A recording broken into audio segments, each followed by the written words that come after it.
السلام عليكم ورحمة الله وبركاته.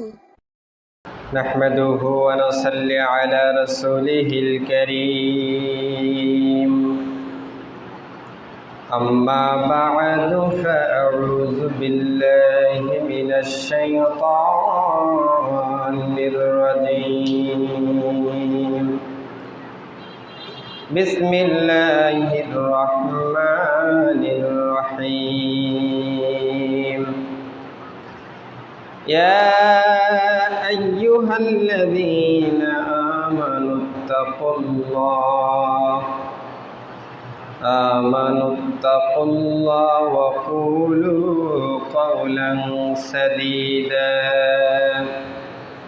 يصلح لكم أعمالكم ويغفر لكم ذنوبكم وأن المحبة أهل البيت النبي صلى الله عليه وسلم قال نزلت هذه الآيات على النبي صلى الله عليه وسلم إنما يريد الله ليذهب عنكم رجز أهل البيت ويطهركم تطهيرا أو كما قال على النبي الصلاة والسلام. অসংখ্য অগণিত শুকরিয়া জ্ঞাপন করতেছি সেই মহান আল্লাহ তাআলার দরবারে, যে আল্লাহ রব্বুল আলামিন পবিত্র মাহে রজব মাহে মুহররমের তৃতীয় জুমাতে আমাদেরকে অত্যন্ত ভালোবেসে দয়া করে মায়া করে আল্লাহ তাআলার ঘর, পবিত্র জায়গা, পবিত্র সময়, পবিত্র দিন, জুমার দিন মসজিদে আসার এবং বসার তৌফিক দান করেছেন। সেই মহান মালিকের দরবারে অন্তরের অন্তরস্থল থেকে কালিমাতুশ শুকর জ্ঞাপন করে সকলে বলি আলহামদুলিল্লাহ। অজস্র কোটি দরুদ সালাম নাজিল হোক বিশ্বের মানবতার মুক্তির দিশারি জিগর গোশে আমেনা হযরত রাসূল করিম, সকলে মুহাব্বতেন বলি সাল্লাল্লাহু আলাইহি ওয়াসাল্লাম। সম্মানিত উপস্থিতি, আল্লাহ তাআলা এমন একক ক্ষমতার মালিক, যিনি তার মহান ক্ষমতা বলে যাকে ইচ্ছা করেন শ্রেষ্ঠত্ব আসনে সমসীন করেন, আর যাকে ইচ্ছা করেন তাকে লাঞ্ছিত অপমানিত করেন। সবাই তার হাতে। আল্লাহ তাআলা তার প্রিয় হাবিব হযরত মুহাম্মদ সাল্লাল্লাহু আলাইহি ওয়াসাল্লামকে সর্বদিক দিয়ে অন্যান্য মর্যাদা ও শ্রেষ্ঠত্বের অধিকারী করেছেন। বংশের দিক থেকে পৃথিবীর পূর্ব দিগন্ত হতে পশ্চিম দিগন্ত পর্যন্ত সর্বশ্রেষ্ঠ বংশে তাকে পাঠিয়েছেন। অনুরূপভাবে আল্লাহ তাআলা তার বন্ধু বংশের আহলে বায়েতকেও করেছেন অন্যান্য মর্যাদার অধিকারী। আমরা আহলে বায়াতের সংক্ষিপ্ত পরিচয় এবং এর মর্যাদা সম্পর্কে কিছু কথা বলার চেষ্টা করব। ওয়ামা তাওফিকি ইল্লা বিল্লাহ। আহলে বায়াত বলতে কাকে বোঝায়? আহলে বায়াত বলতে বোঝায় নবীজি সাল্লাল্লাহু আলাইহি ওয়াসাল্লামের পরিবারের সদস্যদেরকে বোঝাতে বলা হয় আহলে বায়াত। আহলে বায়াত শব্দটি মূলত রাসূলুল্লাহ সাল্লাল্লাহু আলাইহি ওয়াসাল্লামের পরিবারের সদস্যদের বোঝাতে ব্যবহৃত হয়। ইসলামী পরিভাষায় আহলে বায়াত বলতে রাসূলুল্লাহ সাল্লাল্লাহু আলাইহি ওয়াসাল্লামের ঘনিষ্ঠ আত্মীয়, বিশেষত তার স্ত্রীগণ, কন্যা ফাতিমা, জামাতা আলী এবং তাদের সন্তান হাসান হোসাইন রাদিয়াল্লাহু তাআলা আনহুমকে বোঝানো হয়। এই সমষ্টিগতকে আহলে বায়াত বলা হয়। আল্লাহ পাক রব্বুল আলামিন সূরা আহজাবের 33 নম্বর আয়াতে কারিমায় ইরশাদ করে জানাইয়া দিয়েছেন, ইন্নামা ইউরিদু লিইয়ুযহিবা আনকুম রিজসাল আহলাল বাইত ওয়া ইউতাহহিরুকুম তাতহীরা। আল্লাহ তাআলা বলেন, হে নবীর পরিবারের সদস্যগণ, আল্লাহ শুধু চান তোমাদের থেকে অপবিত্রতা দূর করবেন এবং তোমাদেরকে সম্পূর্ণরূপে পবিত্র করবে। আল্লাহ রাব্বুল আলামিন পবিত্র কোরআন ও কারীম নাজিল করে নবীর পরিবারের সদস্যগণদেরকে এটা সতর্কবাণী করতেছে যে আল্লাহ তো শুধু চান তোমাদের থেকে অপবিত্রতা দূর করবে এবং তোমাদেরকে সম্পূর্ণরূপে পবিত্র করবেন। আল্লাহ তাআলা সূরা আহজাবের 33 নম্বর আয়াতে এই কথা বলেছেন। এই আয়াতের ব্যাখ্যায় তাফসিরে ইবনে কাসিরের 6ষ্ঠ খণ্ডে 364 নম্বর পৃষ্ঠায় এসেছে।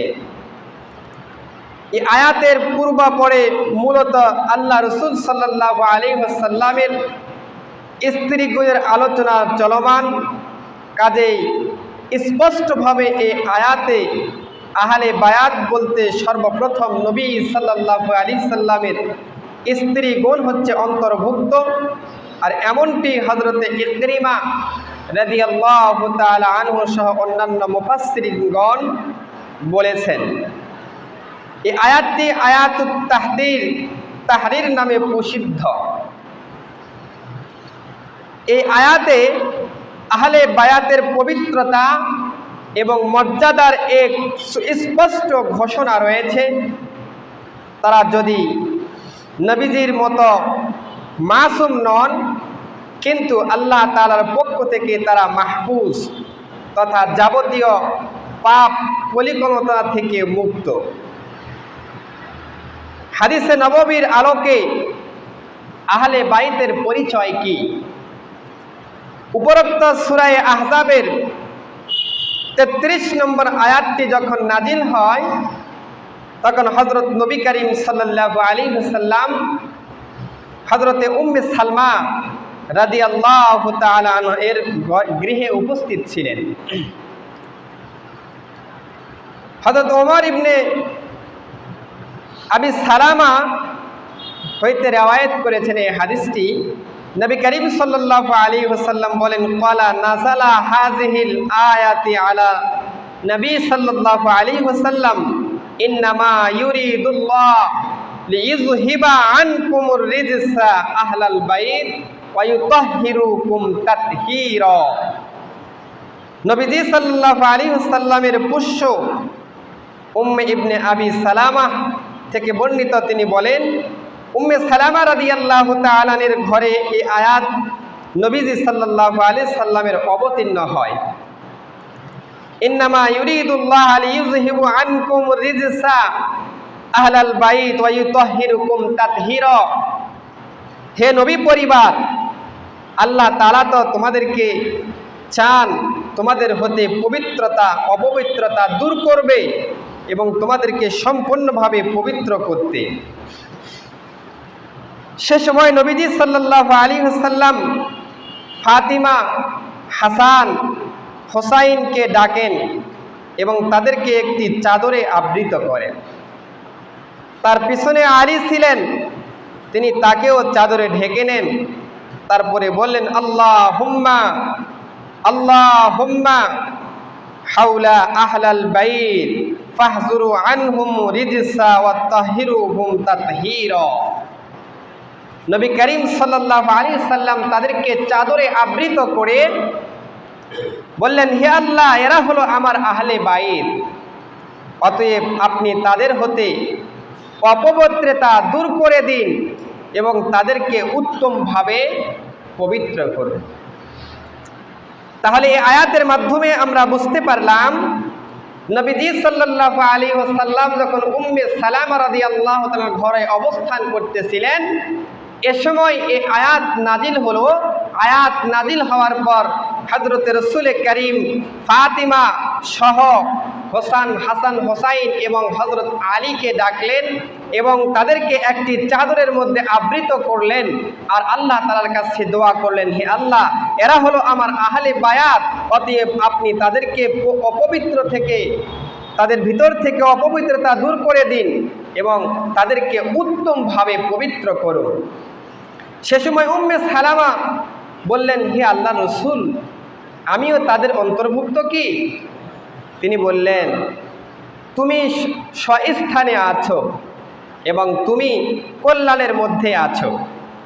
তিরমিজি শরীফের 3797 নম্বর হাদিসের বর্ণনায় এই কথাটি এসেছে। অর্থাৎ তুমি তো কোরআনের আয়াতের মধ্যে এমনিতে আহলে বায়াতের অন্তর্ভুক্ত। প্রিয় উপস্থিতি, আহলে বায়াতের এটাই সবচেয়ে বড় শান ও মর্যাদা যে তারা নবী পরিবারের সদস্য। এ থেকে বড় সৌভাগ্য এ দুনিয়ার কি হতে পারে? সমস্ত মুসলিম উম্মাহের হৃদয়ের রাজ্যে যাদের বসবাস, আমরা একটি ফজিলত আহলে বায়াত সম্পর্কে বলার চেষ্টা করব। মুআজ্জাজ হাজিরিন, আহলে বায়াতের পবিত্রতা ও শ্রেষ্ঠতার ঘোষণা স্বয়ং আল্লাহ রাব্বুল আলামিন সূরা আহজাবের 33 নম্বর আয়াতে দিয়েছেন। সহিহুল মুসলিম শরীফের 6119 নম্বর হাদিসের বর্ণনায় এসেছে, নবী করিম সাল্লাল্লাহু আলাইহি ওয়াসাল্লাম বলেন, আল্লাহ রাসূল সাল্লাল্লাহু আলাইহি সাল্লাম এ কথাটি 3 বার উচ্চারণ করেছেন। হাদিসটি অনেক বড়। আমি হাদিসের যে অংশটা রাসূল তেলাওয়াত করেছেন সে অংশটা আমি বলতেছি। আল্লাহ রাসূল বলেছেন, উযাক্কিরুকুমুল্লাহ ফি আহলিল বাইত। এ কথাটি রাসূল 3 বার বলেছেন।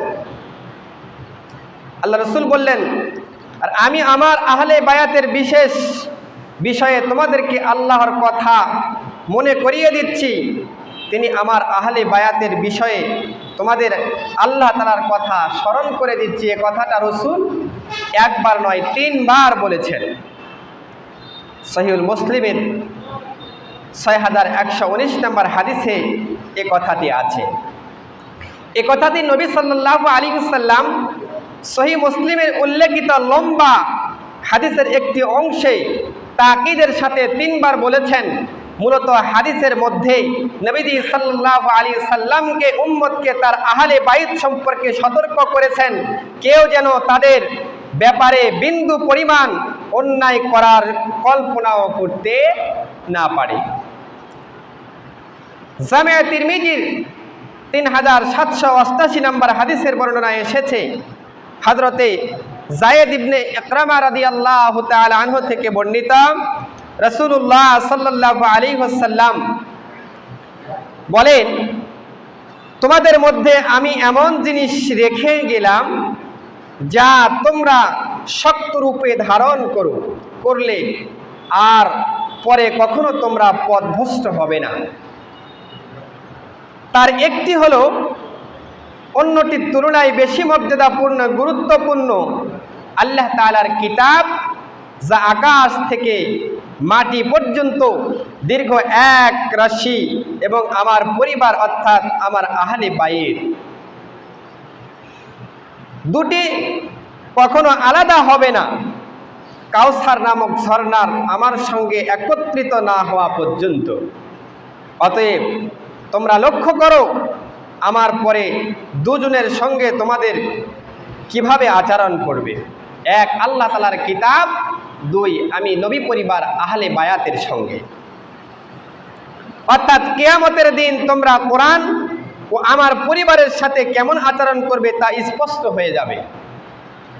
জামে তিরমিজির 3789 নম্বর হাদিসের বর্ণনায় এসেছে, হযরত ইবনে আব্বাস রাদিয়াল্লাহু তাআলা থেকে বর্ণিত, তিনি বলেন, রাসূল বলেছেন, তোমরা আল্লাহ তাআলাকে মুহাব্বত করো, কেননা তিনি তোমাদেরকে তার নিয়ামত রাজি দ্বারা খাবার পাঠাচ্ছেন। আর আল্লাহ তাআলার মুহাব্বত, তোমরা আমাকে মুহাব্বত করো এবং আমার মুহাব্বত আমার আহলে বাইতকে মুহাব্বত করো।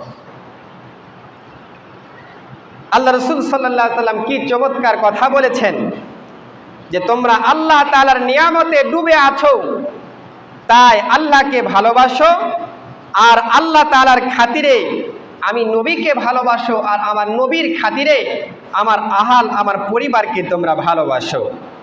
প্রিয় উপস্থিতি, কারবালার ইতিহাসের সাথে হুসাইন রাদিয়াল্লাহু তাআলা এত প্রেমাত্মভাবে জড়িত, তাই তিনি এবং তার ভাই সাইয়্যিদনা হাসান রাদিয়াল্লাহু তাআলা সংক্ষিপ্ত মানবিক জীবনের উল্লেখ করা আমাদের প্রয়োজন।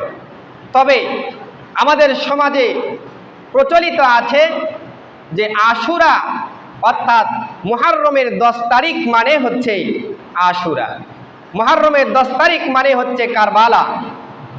কারবালার ঘটনা সংঘটিত হয়েছে নবী করিম সাল্লাল্লাহু আলাইহি ওয়াসাল্লাম পৃথিবীর জমিন থেকে বিদায় হয়ে যাওয়ার অনেক বছর পর। আর আশুরার ইতিহাস পৃথিবীর সৃষ্টি লগ্ন থেকে কিয়ামত পর্যন্ত আশুরার ফাজাইল বরকত থাকবে। তবে আশুরার দিনে অন্য কোনো ঐতিহাসিক ঘটনা ঘটা সেটা একটা অন্য বিষয়। তবে আশুরার সাথে কারবালার ইতিহাসের কোনো সম্পর্ক আদৌ কোরআন হাদিসের মধ্যে নাই। তবে এই দিনে কারবালার ঘটনা ঘটে, সেটা একটা ঐতিহাসিক বিষয়। হযরত হুসাইন রাদিয়াল্লাহু তাআলা তার বড় ভাই হাসান রাদিয়াল্লাহু তাআলা এর জন্মের কিছুদিন পরে জন্মগ্রহণ করেন। হযরত হাসান 3য় হিজরিতে জন্মগ্রহণ করেন। 1 বছর পরে 4th হিজরি শাবান মাসের 5 তারিখে তিনি জন্মগ্রহণ করেন। হুসাইন বিন আলী বিন আবু তালেব বিন আব্দুল মুত্তালিব বিন হাশেম, হযরতে আব্দুল্লাহ আল কুরাইশি আল হাশেমি, যার উপনাম ছিল খলিফাতুল মুসলিমিন হযরতে আলী রাদিয়াল্লাহু তাআলা আন। তার পিতা ছিলেন জান্নাতীদের নারী সর্দানি ফাতিমা সাইয়্যিদাতুজ জাহরা ফাতিমা রাদিয়াল্লাহু তাআলা সন্তান হযরতে হাসান হুসাইন রাদিয়াল্লাহু তাআলা।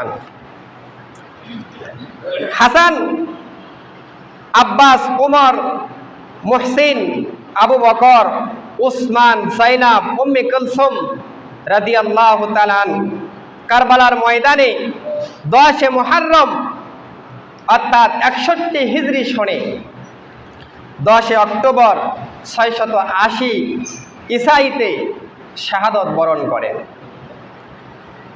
রাসূলুল্লাহ সাল্লাল্লাহু আলাইহি ওয়াসাল্লাম এর পরিবারের মধ্যে সবচেয়ে প্রিয় ছিলেন হযরতে হুসাইন। জামে তিরমিজির 3772 নম্বর হাদিসের বর্ণনায় এসেছে, হযরতে আনাস ইবনে মালিক রাদিয়াল্লাহু তাআলা বর্ণিত আছে, তিনি বলেন, নবী করিম সাল্লাল্লাহু আলাইহি সাল্লামকে জিজ্ঞাসা করা হয়েছিল, আপনার আহলে বায়াত অর্থাৎ আপনার পরিবারের মধ্যে আপনার নিকট সবচেয়ে প্রিয় ব্যক্তিটা কে? তিনি বললেন, হাসান এবং হুসাইন। তিনি বলেন, ফাতিমাকে বলতে আমার অর্থাৎ 2 সন্তানকে ডাকো। এরপর তিনি তাদের উভয়কে নাকের দ্বারা শুঁকতেন, তাদের শরীরের সুঘ্রাণ নিতেন এবং তাদেরকে রাসূল সাল্লাল্লাহু আলাইহি সাল্লাম বুকের মধ্যে চাপায়ে ধরতেন। জামে তিরমিজির 3788 নম্বর হাদিসের বর্ণনায় এসেছে, আনাস ইবনে মালিক রাদিয়াল্লাহু তাআলা থেকে বর্ণিত, তিনি বলেন, আমি কুফার আমির ইবনে জিয়াদের কাছে ছিলাম। এমন সময় হুসাইন রাদিয়াল্লাহু তাআলা কর্তৃক মাথা সেনানো নিয়ে আসলো। ইবনে জিয়াদ একটি খেজুরের ডাল দিয়ে তার নাককে ইশারা করে বলল, এর সৌন্দর্য এত আলোচনা কেন? এর এত সৌন্দর্য বুঝি আর কারো দেখি নাই? হযরতে আনাস রাদিয়াল্লাহু তাআলা জিয়াদকে বললেন, সাবধান হও, তিনি ছিলেন রাসূলুল্লাহ সাল্লাল্লাহু আলাইহি সাল্লামের সর্বাধিক সাদৃশ্যপূর্ণ। হযরত আলী রাদিয়াল্লাহু তাআলা থেকে বর্ণিত, তিনি বলেন, বুক থেকে মাথা পর্যন্ত রাসূলুল্লাহ সাল্লাল্লাহু আলাইহি সাল্লামের সর্বাধিক সাদৃশ্যপূর্ণ হযরতে হাসান, আর এর নিচের অংশে ক্ষেত্রে হোসাইন রাদিয়াল্লাহু তাআলা অধিকাংশ সাদৃশ্যপূর্ণ ছিলেন। সুনানে ইবনে মাজার 118 নম্বর হাদিসের বর্ণনা এসেছে, হযরত ওমর রাদিয়াল্লাহু তাআলা থেকে বর্ণিত, তিনি বলেন, রাসূলুল্লাহ সাল্লাল্লাহু আলাইহি সাল্লাম বলেছেন, হাসান রাদিয়াল্লাহু তাআলা আন, হুসাইন রাদিয়াল্লাহু তাআলা আন জান্নাতি যুবকদের সর্দার এবং তাদের পিতা হতে চাইতে উত্তম। জামে তিরমিজির 3770 নম্বর হাদিসের বর্ণনা এসেছে, হযরত আব্দুল্লাহ ইবনে ওমর ইবনে নুআম রাদিয়াল্লাহু তাআলা থেকে বর্ণিত, যে ইরাকবাসী এক ব্যক্তি ইবনে ওমর রাদিয়াল্লাহু তাআলাকে কাপড়ের মশার রক্তর দাগ সম্পর্কে ফতোয়া জিজ্ঞাসা করলেন। ওমরকে জিজ্ঞাসা করলেন, ইয়া ওমর, যদি মশার রক্ত কাপড়ে লেগে যায় তাহলে তার হুকুম কি? এ ফতোয়া জিজ্ঞাসা করেছিলেন। ইবনে ওমর রাদিয়াল্লাহু তাআলা বললেন, এ লোকটিকে তোমরা লক্ষ্য করো, কারণ মশার রক্ত সম্পর্কে প্রশ্ন করত, অথচ এরা রাসূলুল্লাহ সাল্লাল্লাহু আলাইহি ওয়াসাল্লামের পরিবার আহলে বায়াত এর সন্তান হোসাইন রাদিয়াল্লাহু তাআলা হত্যা করেছে, তার রক্তের কোনো দিন ফতোয়া জিজ্ঞাসা করে নাই। আমি রাসূলুল্লাহ সাল্লাল্লাহু আলাইহি সাল্লামকে বলতে শুনিয়েছি যে হাসান হোসাইন হলেন দুনিয়ার আমার দুইটি হচ্ছে পুষ্প। নবী করিম সাল্লাল্লাহু আলাইহি ওয়াসাল্লাম হযরতে সাদ ইবনে রাবিয়া রাদিয়াল্লাহু তাআলা থেকে বর্ণিত, হযরতে ইয়ালা ইবনে মুররা রাদিয়াল্লাহু তাআলা থেকে হাদিসটি বর্ণনা করেছেন। তিনি তাদের নিকটে এই মর্মে হাদিস বর্ণনা করেন যে একদা নবী করিম সাল্লাল্লাহু আলাইহি সাল্লামের সঙ্গে এক ভোজ সভায় যোগদান করেন, সেখানে তাদের দাওয়াত দেওয়া হয়েছিল। এ সময় নবী করিম সাল্লাল্লাহু আলাইহি ওয়াসাল্লাম হোসাইন রাদিয়াল্লাহু তাআলা রাস্তার ধারে খেলাধুলার মশগুল ছিলেন। রাবি বলেন, নবী সাল্লাল্লাহু আলাইহি সাল্লাম লোকদের সামনে এগিয়ে গেলেন এবং তাদের দু হাত বিস্তার করলেন। তখন ছেলেটি অর্থাৎ হোসাইন রাদিয়াল্লাহু তাআলা এদিকে ওদিকে পালাতে লাগলো এবং নবীজি সাল্লাল্লাহু আলাইহি সাল্লাম তাদের সাথে কৌতুক করতে লাগলেন এবং তাদেরকে ধরে ফেললেন। এরপর তিনি তাকে এক হাত ছেলেটির চোয়ালের নিচে রাখলেন এবং অপর হাতটি মাথায় রাখলেন এবং তিনি রাসূলুল্লাহ সাল্লাল্লাহু আলাইহি সাল্লাম তাকে চুম্বন করলেন আর বললেন, হোসাইন আমার থেকে এবং হাসান আমার থেকে, হোসাইন আমার থেকে এ ব্যক্তি শহীদ। অর্থাৎ যে ব্যক্তি রাসূলুল্লাহ সাল্লাল্লাহু আলাইহি সাল্লাম বলেছেন, যে ব্যক্তি হোসাইনকে ভালোবাসবে আল্লাহ তাআলা তাকে ভালোবাসবেন, যে ব্যক্তি হাসানকে ভালোবাসবে সে ব্যক্তি আল্লাহ তাআলা তাকে ভালোবাসবেন, তার বংশকে ভালোবাসবেন। রাসূলুল্লাহ সাল্লাল্লাহু আলাইহি সাল্লাম বলেছেন, হযরতে হোসাইন আমার হচ্ছে বংশের একজন। নবীজি সাল্লাল্লাহু আলাইহি ওয়াসাল্লাম হযরতে যায়েদ ইবনে আরকাম রাদিয়াল্লাহু তাআলা থেকে একটি হাদিস বর্ণনা আছে। নবীজি বলেন, আলী, ফাতিমা, হাসান, হোসাইনকে লক্ষ্য করে বললেন, যারা আমাদের সঙ্গে মিত্রতা স্থাপন করবে আমিও তাদের সঙ্গে মিত্রতা স্থাপন করব, আর যারা তারা আমাদের বিরুদ্ধে অস্ত্র ধারণ করবে আমিও তাদের বিরুদ্ধে অস্ত্র ধারণ করব। জামে তিরমিজির 3771 নম্বর হাদিসের বর্ণনা এসেছে, হযরতে সালমা রাদিয়াল্লাহু তাআলা থেকে বর্ণিত, হযরত উম্মে সালমা রাদিয়াল্লাহু তাআলার কাছে গেলাম, তিনি কাঁদতেছিলেন। আমি বললাম, আপনি কেন কাঁদতেছেন?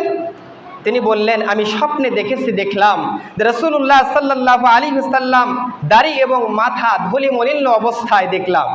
আমি বললাম, ইয়া রাসূলুল্লাহ, কি আপন হয়েছে আপনার?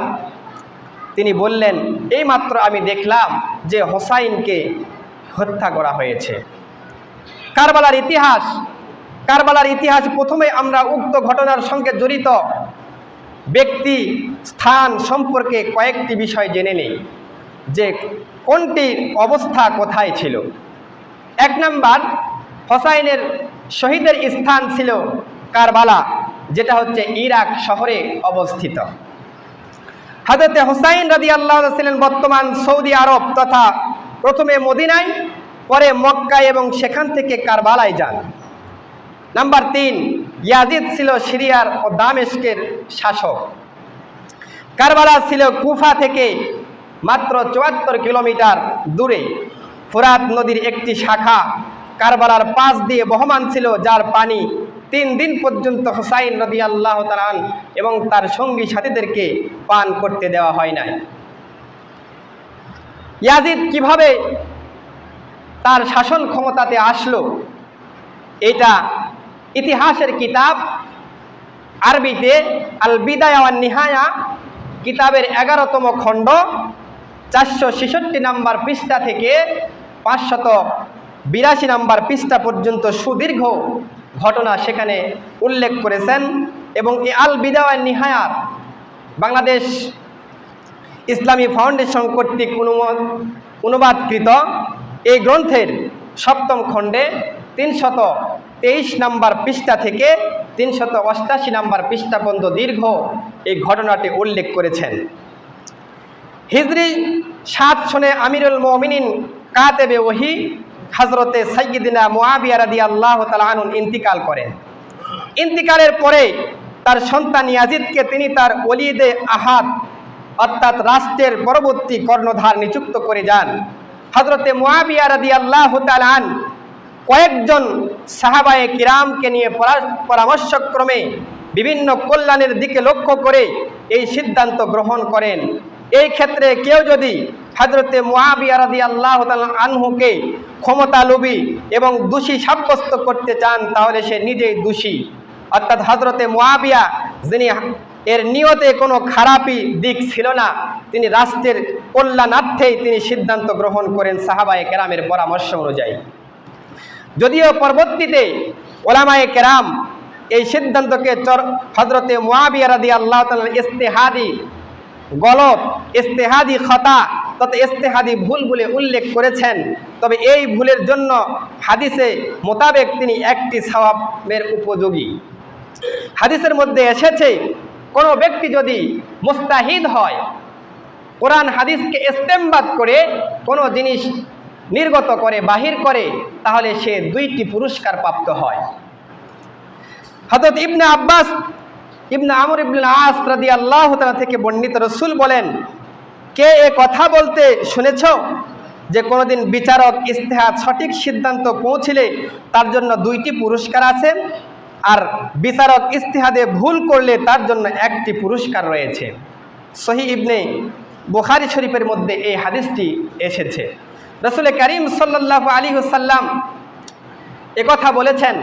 যা হোক, হযরতের সিদ্ধান্ত মোতাবেক তার মৃত্যুর পর ইয়াজিদ হুকুমতের চেয়ারে বসেন, কিন্তু তখন ইয়াজিদের তুলনায় ইলম, আমল ও তাকওয়ার বহু গুণে গুণান্বিত ব্যক্তি তথা বিজ্ঞ সাহাবায়ে কিরাম জীবিত থাকার দরুন বিষয়টি অনেকেই মেনে নিতে পারেনি, যার ফলে ইয়াজিদের খেলাফতের উপর বায়াত গ্রহণ করেনি বহু সাহাবায়ে কিরাম, এবং ইয়াজিদের নানান দুস্তুরটির কারণে বহু মানুষ তাকে সাপোর্টও করে নাই। সেই যুগে ইয়াজিদ শাসক নিযুক্ত হওয়ার পর যখন সে দেখল তাকে বহু সাহাবায়ে কিরাম এবং অনেক গণ্যমান্য ব্যক্তিবর্গ মেনে নিতে পারছে না, তাদের অন্যতম হলেন নবীজির প্রাণপ্রিয় দৌহিত্র হযরতে হুসাইন রাদিয়াল্লাহু তাআলা আনহু। তখন সে ভাবল, সকলের মাঝে হযরতে হুসাইন রাদিয়াল্লাহু তাআলার বিশাল একটা নির্ভরযোগ্যতা রয়েছে, কারণ তিনি নবীজি সাল্লাল্লাহু আলাইহি সাল্লামের আহলে বায়াত, নবীজি সাল্লাল্লাহু আলাইহি সাল্লামের নাতি হযরতে আলী রাদিয়াল্লাহু তাআলা এর সন্তান। সকলেই আমার হাতে, অর্থাৎ মূলত হুসাইন রাদিয়াল্লাহু তাআলাকে আমার হাতে বায়াত গ্রহণ করানোর জন্য আমার বিরোধিতায় লিপ্ত যখন সকলেই হবে, তখন তারা সকলেই এই বায়াত গ্রহণ করতে বাধ্য হবে। কারণ এই সকলেই যখন দেখবে যে হযরতে হুসাইন নিজে ইয়াজিদকে গ্রহণযোগ্যতা দিয়েছেন, বায়াত গ্রহণ করেছেন, তখন সেহেতু হযরতে হুসাইন রাদিয়াল্লাহু তাআলা মদিনায় অবস্থান করছিলেন। তাই ইয়াজিদ তখনকার মদিনার গভর্নর ওয়ালিদ ইবনে উতবাকে চিঠির মাধ্যমে জানালেন যে হযরতে হুসাইন রাদিয়াল্লাহু তাআলাকে চাপ প্রয়োগ করো, সে যেন অতি সত্বর ইয়াজিদের হাতে বায়াত গ্রহণ করে। যেভাবে হোক হুসাইন আব্দুল্লাহ ইবনে ওমর রাদিয়াল্লাহু তাআলা ইবনে জুবাইরকে আমার হাতে বায়াত গ্রহণ করতে বাধ্য করো, বায়াত ছাড়া তোমাদের কোনো ছাড় দিব না। রাষ্ট্রীয় ফরমান পেয়ে ওয়ালিদ ইবনে উতবা হযরতে হুসাইন রাদিয়াল্লাহু তাআলা সহ উপর চাপ প্রয়োগ করলেন যে আপনাকে ইয়াজিদের হাতে বায়াত গ্রহণ করতেই হবে। এটা শুনে হযরতে হুসাইন রাদিয়াল্লাহু তাআলা বললেন, কখনো নয়, এমন অযোগ্য একজন ব্যক্তির হাতে আমি হুসাইন আহলে বায়াতের পরিবারের সদস্য হয়ে এমন অযোগ্য ব্যক্তির হাতে এই বায়াত গ্রহণ করতে পারবো না, সমর্থন জানাতে পারি না। কিন্তু মদিনায় গভর্নর তার উপর চাপ অব্যাহত রাখলো, ফলে হুসাইন রাদিয়াল্লাহু তাআলা চিন্তা করলেন মদিনায় আমি আর থাকতে পারবো না। তিনি চলে গেলেন মক্কায়। হযরতে হুসাইন রাদিয়াল্লাহু তাআলা মদিনায় গভর্নরের চাপে মদিনা ছেড়ে যখন মক্কায় চলে গেলেন, তখন জানাজানি হয়ে গেল যে ইরাকের কুফা থেকে সেখানকার লোকেরা চিঠি পাঠাতে লাগলো যে হে সাইয়েদনা হুসাইন, আপনি নবীজির নাতি, আমরা ইয়াজিদের হাতে বায়াত গ্রহণ করব না, আমরা আপনার হাতে বায়াত গ্রহণ করব। হুসাইন রাদিয়াল্লাহু তাআলা প্রাথমিকভাবে সেই চিঠিগুলির কোনো গুরুত্ব দিলেন না, কিন্তু একের পর এক চিঠি ধারাবাহিক আসতেই লাগলো। কোনো বর্ণনায় এসেছে 150 বেশিরও চিঠি কুফা নগরী থেকে হুসাইনের কাছে এসেছে, কোনো বর্ণনায় এসে 1000-এরও অধিক চিঠি কুফা থেকে এসেছে। এমনকি কুফার বহু গণ্যমান্য ব্যক্তি তারা মক্কা এসে হযরতে হুসাইন রাদিয়াল্লাহু তাআলার হাতে বায়াত গ্রহণ করতে আগ্রহ প্রকাশ করলেন এবং কুফার মানুষ তাকে খলিফা বানাতে চাচ্ছেন, এটা তারা পরামর্শ বুঝাইলেন। হযরত হুসাইন রাদিয়াল্লাহু তাআলা এত চিঠি এবং কুফার গণ্যমান্য ব্যক্তিদের কথা শুনে তিনি কুফার বাস্তবিক অবস্থাটা পর্যবেক্ষণ করতে চাইলেন যে আসলে কি কুফাবাসীরা আমাকে আমির নিযুক্ত করতে চায়, খলিফা বানাতে চায়, নাকি আবার অন্য কোনো প্রতারণার নিহত আছে তাদের মধ্যে। সেই নিমিত্তে হযরতে হুসাইন রাদিয়াল্লাহু তাআলা তার চাচাতো ভাই হযরতে মুসলিম ইবনে আকিলকে কুফায় পাঠান এবং তাই কুফায় গিয়ে বাস্তবতা দেখে জানতে পারে যে সত্যি কুফাবাসীরা আমাকে খলিফা বানাতে চায় কিনা। এটা শুধু মুসলিম ইবনে আকিল তিনি কুফায় চলে গেলেন, তিনি দেখলেন বাস্তবে কুফার অবস্থা হযরত হুসাইন রাদিয়াল্লাহু তাআলা অনুকূলে, কুফাবাসীরা তাকেই খলিফা বানাতে চায়। যখন কুফাবাসীরা মুসলিম ইবনে আকিলকে আগমনের খবর শুনতে পান, তখন কুফাবাসীগণ হযরত হুসাইন রাদিয়াল্লাহু তাআলাকে খলিফা নিযুক্ত করার প্রতি তাদের এত আগ্রহ প্রকাশ করলেন। পরের দিন প্রথম দিনে 12,000 কুফাবাসী মুসলিম ইবনে আকিলের হাতে বায়াত গ্রহণ করলেন। সর্বনিম্নে পরের দিনে 18,000 মানুষ কুফাবাসী তার হাতে বায়াত গ্রহণ করলেন। হযরত মুসলিম ইবনে আকিল গভীরভাবে পর্যবেক্ষণ করে দেখলেন কুফার অবস্থা খুবই শান্ত এবং তার সকলে এক বাক্যে হযরত হুসাইন রাদিয়াল্লাহু তাআলাকে খলিফা বানাতে চায়। কাজেই তিনি হুসাইন রাদিয়াল্লাহু তাআলা আনহুর নিকট একটি চিঠি লিখলেন যে কুফার অবস্থা আপনার অনুকূলে, কুফা মানুষ আপনাকে চাচ্ছে, আপনি তাই কুফায় আসতে পারেন। কুফা থেকে প্রেরিত চিঠি পেয়ে মক্কায় পৌঁছার পর তখন হুসাইন রাদিয়াল্লাহু তাআলার পরিবারের লোক সকল আহলে বায়াতের কিছু ভক্তবৃন্দ মোট 150 মানুষের একটি কাফেলা সংরক্ষণ করে কুফার দিকে রওনার প্রস্তুতি গ্রহণ করলেন। এমন টাইমে যখন মক্কার মধ্যে ছড়িয়ে পড়ল যে হুসাইন রাদিয়াল্লাহু তাআলা খলিফা নিযুক্ত হওয়ার জন্য মক্কা নগরী ছেড়ে কুফার বাসীদের আহ্বানে সেখানে চলে যাইতেছে, তখন মক্কার বিজ্ঞ সাহাবায়ে কেরাম, যারা বিচক্ষণ সাহাবায়ে কেরাম হযরত হুসাইন রাদিয়াল্লাহু তাআলাকে বাধা দিলেন যে আপনি কুফাতে যাবেন না, কারণ কুফা ইরাক বাসী হচ্ছে, এরা হচ্ছে গাদ্দার, এরা কখনোই তাদের কথা ঠিক রাখে নাই, তারা নবী সাল্লাল্লাহু আলাইহি সাল্লামের কাছে তাদের কথা ঠিক রাখে নাই। আর তো তুমি তার পরিবার সবার মাঝে ছড়িয়ে পড়েছে হুসাইন ইরাকে চলে যাচ্ছে। আসলে তখন সাহাবায়ে কেরাম তাকে অনেক বুঝাইলেন, কিন্তু কোনো সাহাবায়ে কেরামের বুঝ হযরতে হুসাইন রাদিয়াল্লাহু তাআলাকে মানাতে পারল না। তিনি কুফা নগরীতে গেলেন। অনুরূপভাবে হযরতে আব্দুল্লাহ ইবনে জুবাইরকে তাকে অনেকবার বুঝালেন, কিন্তু তার সিদ্ধান্ত অটল। হযরতে ইবনে ওমর রাদিয়াল্লাহু তাকে বুঝালেন, কিন্তু সে ফায়সালা অনড়। দ্বিতীয়বার হযরত ইবনে আব্বাস রাদিয়াল্লাহু তাআলা আবারও হযরত হোসাইনকে বুঝাতে চাইলেন, ইরাকবাসী হলো গাদ্দার, প্রতারক, তুমি তাদেরকে প্রতারিত হয়ো না, তুমি মক্কাতে থেকে যাও।